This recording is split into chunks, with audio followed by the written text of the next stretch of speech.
কবিতাৰ শিৰোনাম তোমাক ভাল পাওঁ বুলি নকওঁ দিয়া। কবি নিবেদিতা দাস কলিতা, আবৃত্তি ৰাতুল দাস। তোমাক ভাল পাওঁ বুলি নকওঁ দিয়া, আবেগৰ মালাধাৰী গোপনে গুঠিম। এতিয়া যে চকুলো নিগৰি নাহে, হৃদয়খন শিলৰ দৰে হৈ পৰিল। প্ৰতিপল মই নিজকে সলনি কৰিছোঁ, দুখবোৰ এলাগে কৰি সুখ বিচাৰি জীৱনৰ ৰংবোৰ বুটলিব চেষ্টা কৰিছোঁ। কিমান আৰু ৰিক্ত হৃদয়ৰ কৰুণ গাথা শুনাম।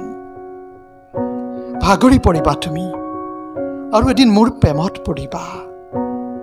নালাগে দিয়া, এনেকৈ ভাল লাগে নজনাকৈ গোপনে গোপনে।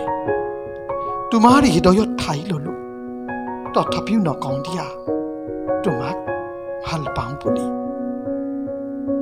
এনেকৈ ভাল লাগে নজনাকৈ গোপনে গোপনে তোমাৰ হৃদয়ত ঠাই ললো, তথাপিও নকওঁ দিয়া তোমাক ভাল পাওঁ বুলি। তথাপিও নকওঁ দিয়া